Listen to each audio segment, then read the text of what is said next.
사람이 생을 마치게 될 때에 이 땅에 남기는 것이 두 가지가 있습니다. 하나는 유언이고 또 하나는 유산입니다. 여러분, 후손들이 유언을 좋아할까요? 유산을 좋아할까요?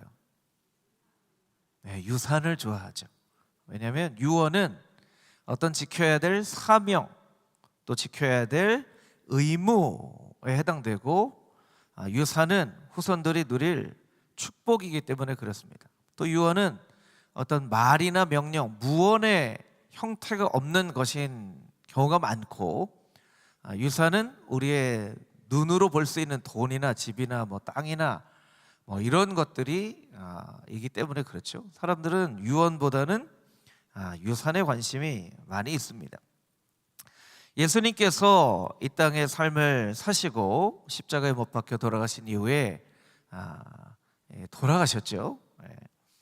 우리에게 예수님께서 남겨두신 유언이 있습니다. 물론 이제 가상칠언이라고 십자가 위에서 하신 7 말씀이 있지만, 그것은 이제 유언이라고 할 수는 없고요. 십자가에서 하신 말씀이라고 봐야 되고, 유언은 예수님께서 이렇게 작정을 하시고 말씀하신 그런 말씀이죠. 예를 들면 요한복음 17장에 예수님의 마지막 기도가 예수님의 유언이라고도 할 수 있고요. 또 마지막 만찬을 할 때 제자들에게 말씀하신 요한복음 13장의 말씀도 예수님의 유언이라고 할 수 있습니다. 요한복음 13장 34절 35절 말씀을 우리 자막을 통해서 같이 한번 읽어보도록 하겠습니다. 시작. 새 계명을 너희에게 주노니 서로 사랑하라. 내가 너희를 사랑한 것 같이 너희도 서로 사랑하라. 너희가 서로 사랑하면 이로써 모든 사람이 너희가 내 제자인 줄 알리라. 아멘. 예수님의 유언이라고 할 수 있어요. 새 계명을 너희에게 준다. 서로 사랑해라. 그냥 사랑하는 것이 아니라 내가 너희를 사랑한 것 같이 너희도 서로 사랑해라. 너희가 그렇게 사랑해야 너희가 내 제자인 줄 알 거야. 예수님 제자라고 말씀하셨지만 이제 안디옥 교회로부터 그리스도인이라는 그런 명칭을 얻게 되었죠. 예수님의 유언입니다. 또 예수님께서는 돌아가시고 또 다시 사셔서 부활의 몸을 입으셨다가 이제 승천하셨죠. 승천하시면서 제자들에게 땅끝까지 이르러 복음을 전해라. 모든 민족으로 제자를 삼아라. 이런 말씀도 예수님의 유언이라고 할 수 있습니다. 그 유언이니까 굉장히 중요하게 우리가 생각을 해야 되는 말씀들이죠. 예수님께서 우리들에게 남기신 유산이 있을까요, 혹시? 예수님은 돈도 없으셨어요. 집도 없으셨고 땅도 없으셨는데 예수님께서 우리에게 남기신 유산이 있을까요? 여러분 어떻게 생각하세요? 예수님께서 우리에게 남기신 유산이 있죠. 그것은 바로 성령입니다. 성령이 예수님께서 남기신 유산이에요. 사도행전 1장 3절에서 5절까지 있는 말씀 우리 자막으로 같이 읽어보겠습니다. 그가 고난받으신 후에 또한 그들에게 확실한 많은 증거로 친히 살아계심을 나타내사 40일 동안 그들에게 보이시며 하나님 나라의 일을 말씀하시니라. 사도와 함께 모이사 그들에게 분부하여 이르시되 예루살렘을 떠나지 말고 내게서 들은 바 아버지께서 약속하신 것을 기다리라. 요한은 물로 세례를 베풀었으나 너희는 몇 날이 못되어 성령으로 세례를 받으리라 하셨느니라. 아멘. 이 말씀을 하신 이후에 승천하시고 나서 얼마 만에 성령의 충만함이 마가의 다락방에 임하였죠? 얼마 만에 임하였죠? 50일 만에. 그렇죠. 오순절 마가의 다락방 50일 만에 성령의 임재하심이 나타났어요. 그러니까 이것은 50일 만기 유산이라고 할 수 있어요. 우리가 1년 만기, 2년 만기, 10년 만기 있잖아요. 50일 동안 기다리면 돼요. 50일 동안 못 기다리고 포기하는 사람은 똑똑한 사람일까요? 미련한 사람일까요? 미련한 사람이죠. 제일 미련한 사람, 성경에 나와 있는 제일 미련한 사람이 어떤 사람들이냐면요, 부활하신 예수님을 보고 나서도 떠나간 사람. 그 고생을 해서 40년 동안 가나안 코앞에 가서 가나안으로 들어가지 않은 사람, 르우벤, 갓, 므낫세, 반지파. 우린 저기 안 가고 싶습니다. 가축이 너무 많아서. 그런 거죠. 사도 바울과 함께 사명을 받고 제자로서, 복음 증거자로서의 일을 감당하다가 세상을 사랑해서 데살로니가로 간 데마, 이런 사람들이 정말 안타깝고 미련한 사람들이에요. 여러분, 만약에 여러분들이 어마어마한 유산을 물려받았는데 여러분이 뭘 유산으로 물려받은지도 모르는 사람이라면 여러분은 똑똑하다고 이야기할 수 없을 거예요. 참 미련한 사람일 거예요. 만약에 옆에 그런 사람이 있다면 왜 이렇게 미련해? 그렇게 큰 유산을 받았는데 그걸 받지도 못하고, 이렇게 하겠죠. 여러분, 예수님께서 우리에게 성령을 유산으로 남겨주셨는데 우리가 만약에 성령 충만함을 받지 못하고 성령을 알지도 못한 채 살아간다면 우리는 미련한 사람일 거예요. 미련한 사람. 여러분, 미련한 사람이 되기 원하십니까? 똑똑한 사람이 되기 원하십니까? 다 똑똑한 사람이 되기 원하죠. 미련하게 되기를 원하는 사람 아무도 없으실 거예요. 그래서 우리가 성령의 충만함을 받아야 됩니다. 어떻게 하면 성령의 충만을 받을 수 있죠? 간절히 사모하는 자에게 성령의 충만함을 준다는 거예요. 기다리라. 그냥 기다리는 게 아니에요. 기도하는 마음으로 간절히 사모하면 성령께서 찾아오신다고 말씀하십니다. 여러분, 간절한 마음으로 사모함으로 성령의 충만함을 받을 수 있는 금호중앙의 모든 성도님들이 다 되시기를 주님의 이름으로 축복합니다. 우리 옆에 있는 분들에게 한번 이렇게 인사해 보겠습니다. 성령 충만함을 받으십시오. 우리 다시 한번 우리 앞뒤에 계신 분들에게도 성령 충만함을 받으십시오. 아멘. 성령 충만을 받을 뿐만 아니라 금호중앙교회가 성령 충만한 곳이 되어져서 이곳에서 예배를 드리는 사람들에게 성령의 충만함이 임하는 그런 성령 충만한 교회가 되어줄 수 있게 되기를 주님의 이름으로 축복합니다. 아멘. 27절에서 30절까지 있는 말씀을 우리 같이 한번 다시 읽어보도록 하겠습니다. 27절에서 30절 말씀입니다. 시작. 요한이 대답하여 이르되 만일 하늘에서 주신 바 아니면 사람이 아무것도 받을 수 없느니라. 내가 말한 바 나는 그리스도가 아니요 그의 앞에 보내심을 받은 자라고 한 것을 증언할 자는 너희니라. 신부를 취하는 자는 신랑이나 서서 신랑의 음성을 듣는 친구가 크게 기뻐하나니 나는 이러한 기쁨으로 충만하였노라. 그는 흥하여야 하겠고 나는 쇠하여야 하리라 하니라. 아멘. 이 말씀은 세례 요한의 말씀이에요. 22절 말씀에 보면 바로 앞구절이죠. 예수님께서 유대 땅에서 세례를 주시면서 공생애를 시작하셨어요. 그리고 예수님께서 공생애를 시작하셨음에도 불구하고 23절 말씀에 보니까 세례 요한도 살렘 가까운 에논에서 계속 세례를 주고 있었다 이야기를 하고 있습니다. 이런 생각 들지 않나요? 세례 요한이 나는 예수님 오실 길을 예비하는 자야. 오늘 본문에도 나는 그리스도가 아니야. 나는 그냥 들러리의 기쁨만 누리면 되는 사람이야. 나는 망해야 되고 그는 흥해야 돼. 그러면 여러분, 예수님께서 공생애를 시작하셨는데 그럼 세례 요한은 예수님이 공생애를 시작하셨다라는 것을 알았으면 세례 요한이 사역을 하지 말아야죠. 그렇지 않나요? 예수님이 세례 요한이 자기가 어떤 사명을 가진 사람인지 무엇을 위해서 존재하는 사람인지를 분명히 알고 있었는데 예수님이 사역을 시작하셨어요. 그러면 예수님이 사역을 시작하셨으니까 나는 이제 하지 말아야지 해야 되는데 세례 요한도 계속 에논에서 세례를 베풀고 있다는 거예요. 왜 그랬을까? 왜 그랬을까? 저는 이 구절을 읽으면서 세례 요한은 왜 그랬을까? 이게 이유가 있을 텐데 생각해 보니까 오늘 본문 27절 읽었잖아요. 바로 앞구절은 26절에 세례 요한의 제자들이 이렇게 이야기를 합니다. 제가 한번 읽어볼게요. 3장 26절.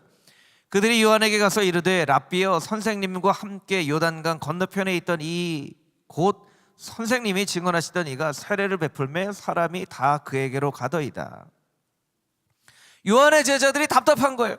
선생님, 우리 손님 다 뺏겨요. 다 저기 요단강 건너편에 선생님하고 같이 있었던 사람에게로 다 갑니다. 답답하게 이렇게 그냥 마음 편하게 계시면 어떡해요. 뭐라도 말씀을 하시든지 우리에게 뭐라고 명령을 하시든지 길을 막으라고 그러시든지 이렇게 한 말씀이라도 해주셔야지. 다 저쪽으로 갑니다. 다 예수님한테 갑니다. 보고만 계실 거예요? 이렇게 얘기하는 거예요. 그러니까 제자들은 어떻게 본 거예요? 예수님과 세례 요한을 경쟁자처럼 본 거예요. 요한이 더 크냐 예수님이 더 크냐. 세례를 받으러 오는 사람들이 있는데 이렇게 세례 요한으로 갔다가 쏙 하고 예수님한테로 가니까 그쪽으로 가시면 안 돼요. 이쪽으로 와서 세례를 받으시. 이 집이 원조예요. 이렇게 얘기를 해줬으면 하는 마음이 있는 거예요. 요한의 제자들이. 그때 세례 요한이 어떻게 이야기를 하냐면 오늘 본문의 말씀이에요. 27절을 자막으로 보여주시면 갑자기 세례 요한이 뭐라고 얘기하냐면 하늘에서 주신 바가 아니면 사람이 아무것도 받을 수 없느니라.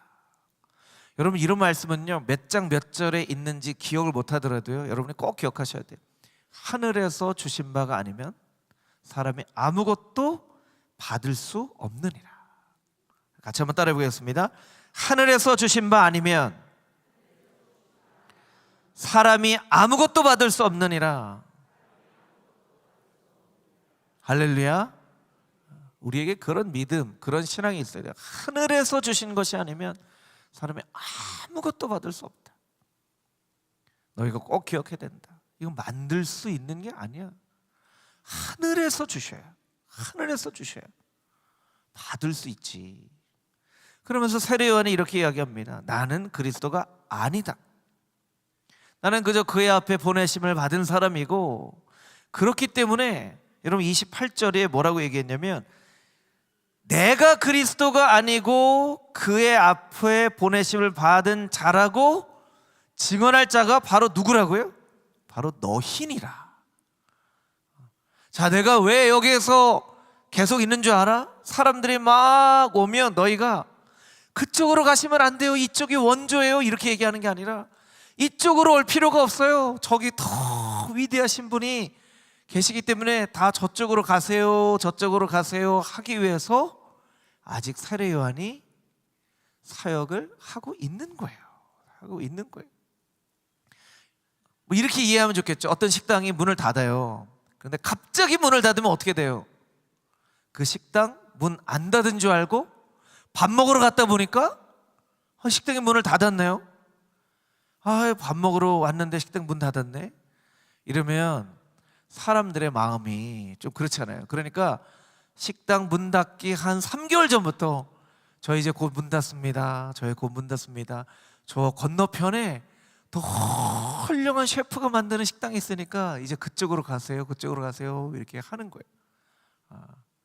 제가 예수님과 세례 요한의 사역을 이렇게 식당으로 좀 설명을 해서 약간 좀 그런가요? 여러분 이해가 되시겠죠? 어떤 건지. 그러니까 세례 요한이 우리 생각으로는 예수님 공생애 시작하시면서 딱 사역을 끝나야 되는데 사역을 끝나지 않고 있는 것은 예수님의 사역을 돕기 위해서, 예수님의 사역을 돕기 위해서 혹여나 세례 요한이 그 강가에서 세례를 주고 있다는 소식을 들은 사람 중에 찾아오면 한 사람이라도 예수님께 인도하기 위해서 세례 요한이 사역을 계속하고 있는 거예요.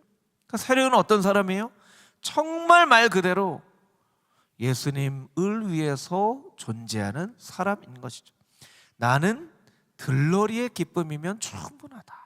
들러리의 기쁨은 충분하다.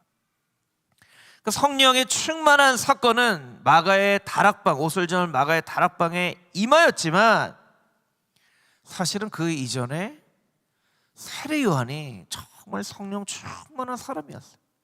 여러분 세례 요한은 얼마나 성령에 충만한 사람이었냐면요, 그가 엘리사벳의 태중에 있을 때부터 성령의 충만함이 임했어요. 누가복음 1장 13절에서 16절 말씀인데요, 우리 자막으로 같이 한번 읽어볼까요? 시작.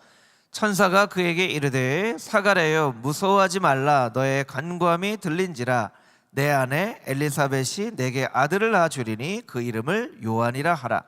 너도 기뻐하고 즐거워할 것이요 많은 사람도 그의 태어남을 기뻐하리니 이는 그가 주 앞에 큰 자가 되며 포도주나 독한 술을 마시지 아니하며 모태로부터 성령의 충만함을 받아 이스라엘 자손을 주 곧 그들의 하나님께로 많이 돌아오게 하겠습니다. 15절 말씀에 보니까 세례 요한이 어떤 사람이면 모태로부터 성령의 충만을 받아.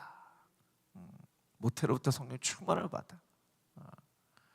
이미 태교를 다 하고 아이들을 이제 키우고 있는 이 부모님들도 이런 말씀들을 눈여겨봐야 되지만, 이제 곧 결혼을 하거나 이제 아이를 낳을 준비를 하고 있는 분들은 이런 말씀을 정말 모태로부터 성령의 충만을 받아. 하나님 앞으로 태어날 아이가 세례 요한처럼 모태로부터 성령의 충만을 받는 아이가 되기 원합니다. 이런 말씀 붙잡고 우리가 기도할 필요가 있겠죠. 세례 요한은 그런 사람이었다는 거예요. 그래서 여러분, 성령 충만의 특징은 오직 예수님만을 돋보이게 한다는 특징이 있어요. 여러분, 성령 충만한 것처럼 보여지지만 예수님보다 사람이 더 돋보이게 되는 그런 때가 있죠. 성령 충만한 사람은요, 오직 예수님만을 찬양합니다. 나는 쇠하여야 되는데, 왜냐하면 예수님께서 흥하셔야 되기 때문에. 셰익스피어의 비극을 보면요, 광대가 나와요. 광대. 희극의 광대가 나올 것 같잖아요. 근데 비극의 광대가 나와요. 꼭 광대가 나와요. 왜 광대가 나오는지 아세요? 광대가 막 웃기고 나면 그 슬픈 장면이 훨씬 더 슬프게 느껴지기 때문에 그래요. 그러니까 광대는 사람들을 슬프게 만들기 위해서 나와서 일부러 막 웃기는 사람이에요. 그리고 자기가 주목받지 않고 그 뒤에 나올 장면이 주목받게 하기 원하는 인물이 바로 광대죠. 그러니까 세례 요한은 스스로 광대와 같은 존재인 것을 깨달아 알았어요. 나는 망해야 된다. 나는 망해야 된다. 왜냐하면 그가 흥해야 되기 때문이다. 예수님이 흥하시기 위하여서 스스로 망한 삶을, 세상적으로 볼 때 망한 삶을 살기를 원하는 그런 사람들이 있다라는 거예요. 이 돌아오는 주일이 이제 세계 선교주일, 총회에서 저는 정한 세계 선교주일이어서 최욥 목사님, 선교사님 모시고 말씀 듣잖아요. 선교사님들의 삶이 그래요. 선교사님들은요, 충분히 편안하게 살 수 있는데도 그런 삶을 포기했어요. 우리가 보통 이런 표현 하잖아요. 잘 먹고 잘 산다. 말 그대로 잘 먹고 잘 살 수 있는 삶을 포기했어요. 그들 가운데에는 뭐 의사도 있고요, 전문 직종도 있고, 또 여기에서 정말 보장된 안정된 직장을 포기하고 가신 그런 분들도 있어요. 여러분, 선교지에 가면 얼마나 힘들고 얼마나 어렵겠습니까? 언어도 다르고 또 문화도 다르고 병에 걸려서 큰 어려움을 겪기도 하고 때로는 죽기도 하고. 근데 왜 그렇게 선교사님들이 갑니까? 예수님께서 그 민족의 언어로 찬양받기 위해서, 그 민족들에게 예수님과 하나님을 전하기 위해서. 나는 망하지만, 나는 쇠하지만 오직 예수 그리스도의 이름이 흥하게 되기를 원하며 삶을 드린 분들이 바로 선교사님들이잖아요. 우리가 기억해야 돼요. 나는 내가 흥하는 삶을 살고 있는가? 아니면 예수님께서 흥하시는 삶을 살고 있는가? 그것에 따라서 우리가 성령 충만한 사람인지 아닌지가 나타나게 된다는 거예요. 어떤 사람들은 27절 말씀을 오해하는 그런 경우가 있어요. 하늘에서 주신 바가 아니면 사람이 아무것도 받을 수 없느니라. 정말 하늘에서 성령의 충만함이 내린다고 생각을 했어요. 오늘 본문의 말씀에도 비슷한 말씀이 3번이나 반복되어 있어요. 27절 말씀에도 하늘에서 주신 바가 아니면, 31절에서도 위로부터 오시느니, 하늘로부터 오시느니. 그래서 정말 하나님이, 예수님이, 성령이 위로부터 온다고 생각을 해서 잘못된 생각을 가진 사람들은요, 기도원이나 수도원을 산 높은 곳에서 짓는 그런 경우들이 있어요. 지금도 예루살렘에 마지막 날 예수님께서 오신다고 믿는 사람이 있어요.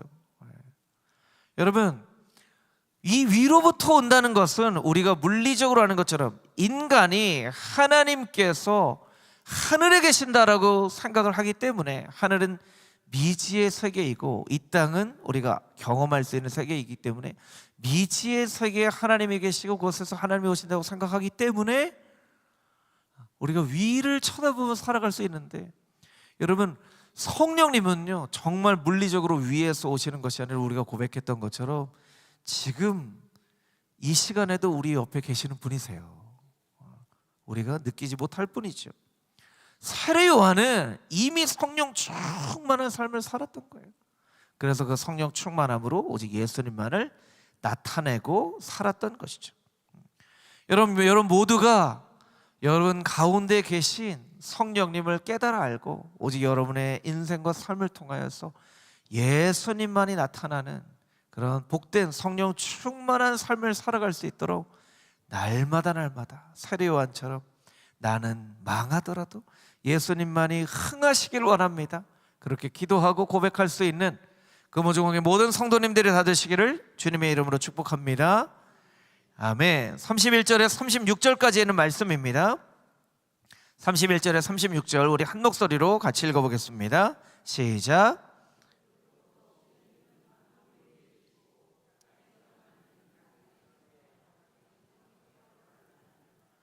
하늘로부터 오시는 이는 만물 위에 계시나니 그가 친히 보고 들은 것을 증언하되 그의 증언을 받는 자가 없도다. 그의 증언을 받는 자는 하나님이 참되시다는 것을 인쳤느니라. 하나님이 보내신 이는 하나님의 말씀을 하나니 이는 하나님이 성령을 한량없이 주심이니라. 아버지께서 아들을 사랑하사 만물을 다 그의 손에 주셨으니 아들을 믿는 자에게는 영생이 있고 아들에게 순종하지 아니하는 자는 영생을 보지 못하고 도리어 하나님의 진노가 그 위에 머물러 있느니라. 아멘. 요한은 하나님께 성령을 한량없이 주신다는 것을 알고 있었습니다. 여러분, 어떻게 알 수 있었을까요? 어떻게? 성령을 한량없이 주신다는 것을 요한이 어떻게 알고 있었을까요?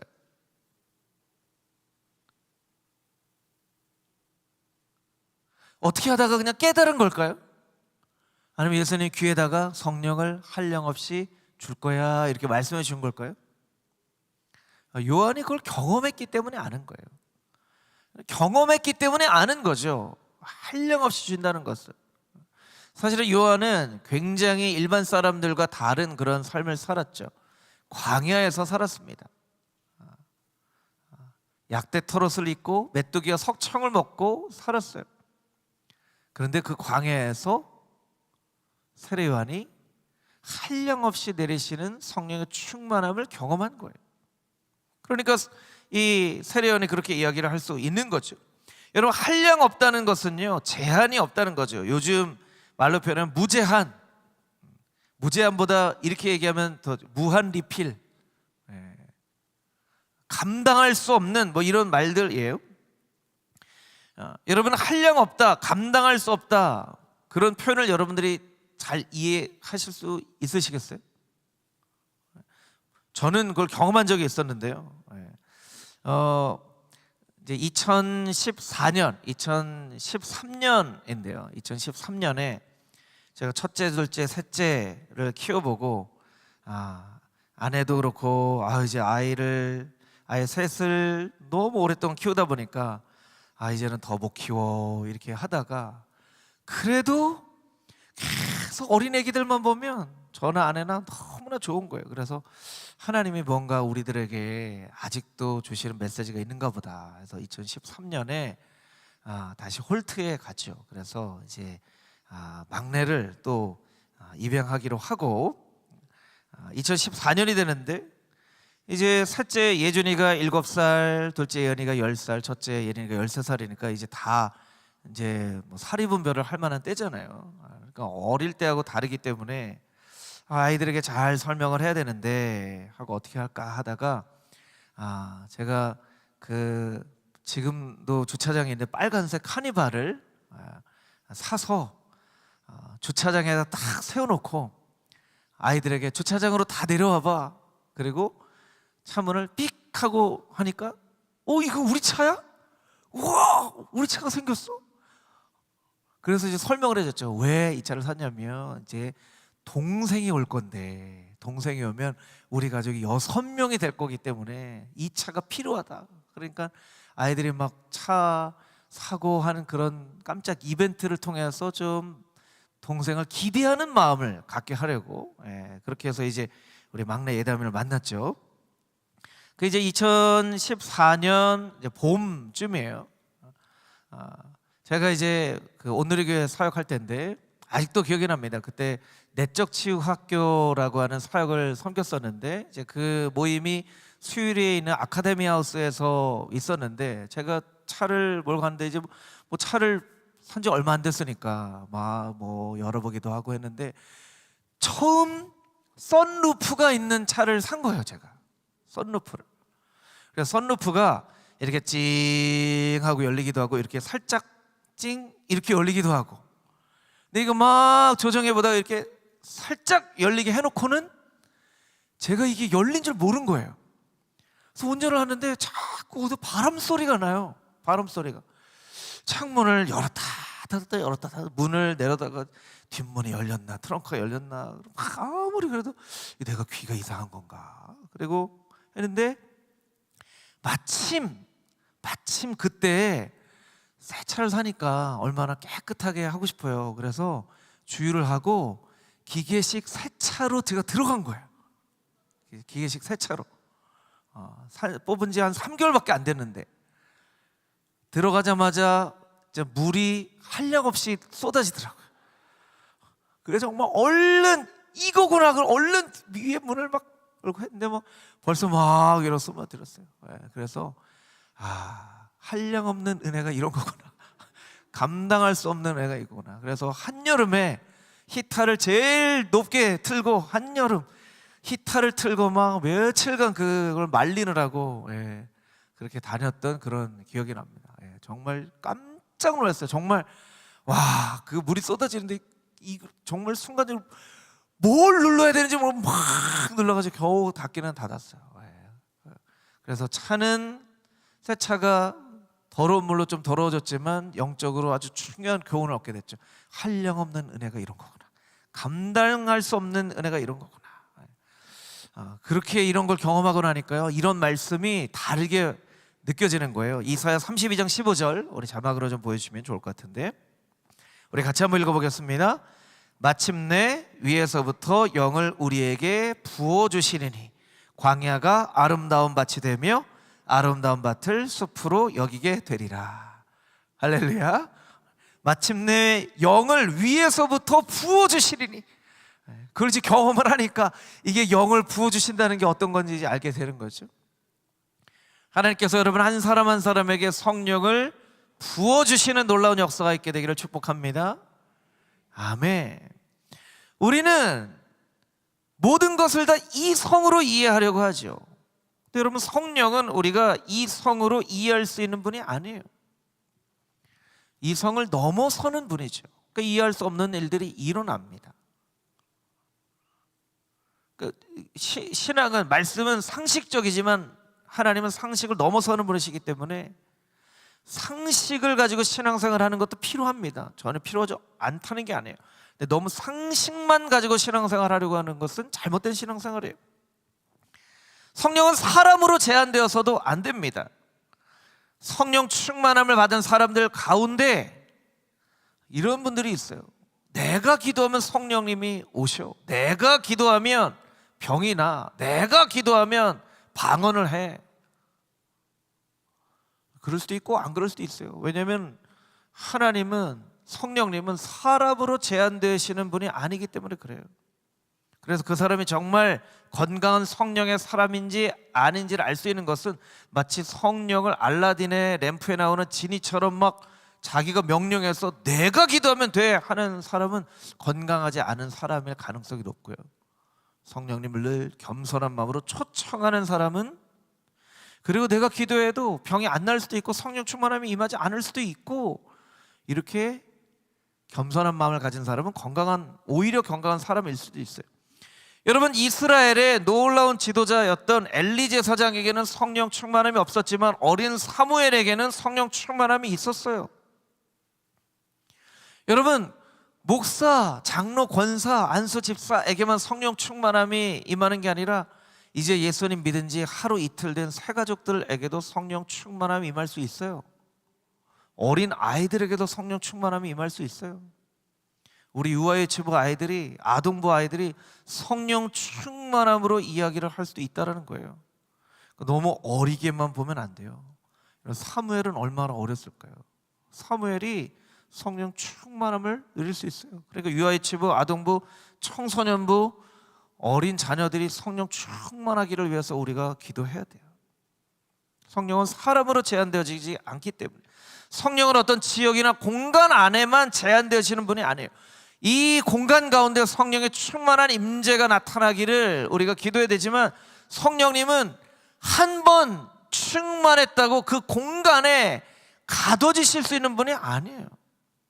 어떤 곳에 가야만 성령 충만함을 얻을 수 있다고 생각하는 것은 잘못된 거예요. 그런데 오늘 본문의 말씀 가운데 깨달아 알 수 있는 것 한 가지는, 성령님이 말씀과 아주 긴밀한 연결고리가 있다는 거예요. 34절을 자막으로 보여주시면, 하나님이 보내신 이는 하나님의 말씀을 하나니 이는 하나님이 성령을 한량없이 주심이니라. 하나님이 보낸 사람은 하나님의 말씀을 하는데, 그 하나님의 말씀을 하는 가운데 성령의 충만함이 한량없이 임하게 된다는 거예요. 성령은 하나님의 말씀을 듣고 성령께서 말씀하신 바를 지키고 성령께서 말씀하시는 것을 말하는 사람에게 성령 충만함이 임한다는 거예요. 그러니까 하나님의 말씀을 알지 못하면 성령의 충만함을 이해할 수 없는 것이죠. 여러분, 성령 충만함 받기 위해서는 열심히 기도하는 것도 필요하지만 열심히 하나님의 말씀을 읽어야 돼요. 그래야 그 말씀으로부터 오는 성령의 충만함을 우리가 이해할 수 있는 것이죠. 어떻게 성령이 임하실지 몰라요. 불같은 성령이 임하실 수도 있고, 비둘기 같은 성령이 임하실 수도 있고, 위로의 영으로 오실 수도 있고, 책망하시는 영으로 오실 수도 있지만, 우리가 깨달아 알 수 있는 것은 하나님의 말씀을 사모하는 자에게 성령의 충만함을 한량없이 부어주신다는 거예요. 각 사람마다 성령님께서 주시는 말씀이 다 달라요. 그러니까 우리가 절대로 비교하면 안 돼요. 부러워해서도 안 돼요. 아유, 어떤 사람 참 부럽다. 어떤 사람 참 정말 아유, 나는 왜 이렇게 안 주셔. 어떤 사람은 눈에 보이는 하나님의 역사로 성령의 충만함이 나타나기도 하지만, 어떤 사람의 삶 가운데는 눈에 보이지 않는 섭리로 나타나기도 해요. 어떤 사람은 방언의 은사를 받기도 하지만, 어떤 사람은 간절히 기도하는데 방언의 은사를 받지 못하기도 해요. 치유가 바로 나타나기도 하고 바로 나타나지 않기도 해요. 여러분, 비교하거나 시기하거나 부러워할 필요가 없어요. 그냥 하나님 간절한 마음으로 사모할 때 나의 마음 가운데 주시네 그 성령님은요, 우리 한 사람 한 사람의 상황과 마음과 감정과 이것을 잘 아시기 때문에 우리에게 가장 좋은 상황에 가장 놀랍게도 우리보다 더 잘 아시는 그 지혜로 우리에게 꼭 맞게끔 우리에게 오신다는 거예요. 우리가 간절한 마음으로 사모하고 성령의 충만함이 임할 때는 하나님 앞에 어떤 것이든지 감사함으로 하나님 앞에 찬양하는 것, 그것이 성령 충만함을 사모하는 자에게 하나님께서 요구하시는 거예요. 요한복음 7장 38절 39절 말씀에 이런 말씀이 있죠. 나를 믿는 자는 성경의 이름과 같이 그 배에서 생수의 강이 흘러나리라 하시니 이는 그를 믿는 자의 받을 성령을 가리켜 하신 말씀이라. 우리가 성령을 받으면 그냥 성령을 받는 것으로 끝나지 않고 배에서 생수의 강이 흘러나온대요. 이거는 넘치는 걸 말해요. 감사가 넘치는 사람이 있고, 찬양이 넘치는 사람이 있고, 불평이 넘치는 사람도 있고, 한숨이 넘치는 사람도 있죠. 여러분, 여러분의 인생 가운데 한숨과 불평과 원망이 끊어지기를 원하신다면 성령의 충만함을 간구하십시오. 그럼 여러분도 모르는 사이에 찬양과 말씀과 감사가 여러분의 마음 가운데 흘러나오게 될 거예요. 할렐루야. 우리 마지막으로 고린도전서 2장 9절 10절 말씀 읽어보도록 하겠습니다. 고린도전서 2장 9절 10절 말씀 함께 읽겠습니다. 기록된 바 하나님이 자기를 사랑하는 자들을 위하여 예비하신 모든 것은 눈으로 보지 못하고 귀로도 듣지 못하고 사람의 마음으로도 생각지 못하였다 함과 같으니라. 오직 하나님이 성령으로 이것을 우리에게 보이셨나니 성령은 모든 것 곧 하나님의 깊은 것이라도 통달하시느니라. 하나님이 자기를 사랑하는 자를 위하여 예비하신 것이 있는데 이것은 눈으로 본 바도 없고 귀로 듣지 못하고 마음으로도 생각하지 못했던 것을 예비하심으로 선물로 주신다는 거예요. 여러분, 이 고린도전서 2장 9절 10절 말씀이 의미하는 것은 무엇이냐면 여러분이 구할 것을 선포하면서 기도하라는 거예요. 선포하면서. 이것이 정말 될지 안 될지 몰라요.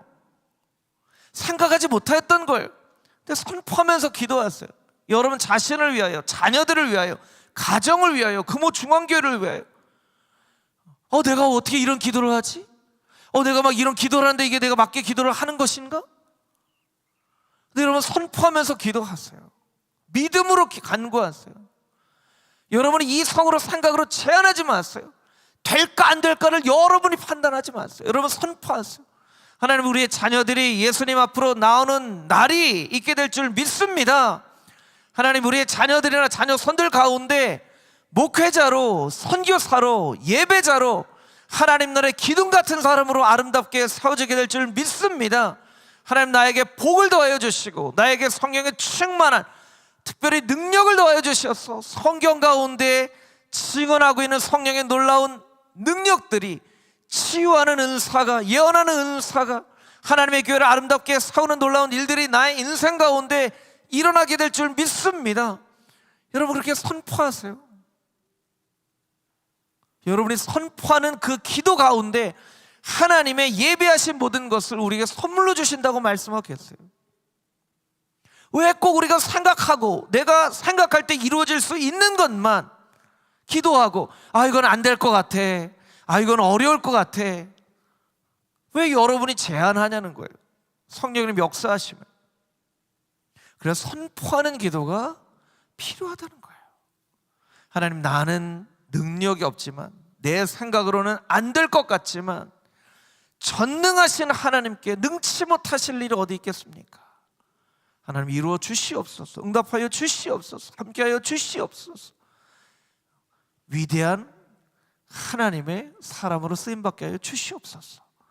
간절한 마음으로 선포하며 기도하는 제목마다 하나님께서 성령을 부어주셔서 응답하여 주시고 우리로 하여금 하나님 앞에 놀라운 감사와 찬양으로 영광을 돌리게 하실 줄 믿습니다. 할렐루야. 아멘. 우리 함께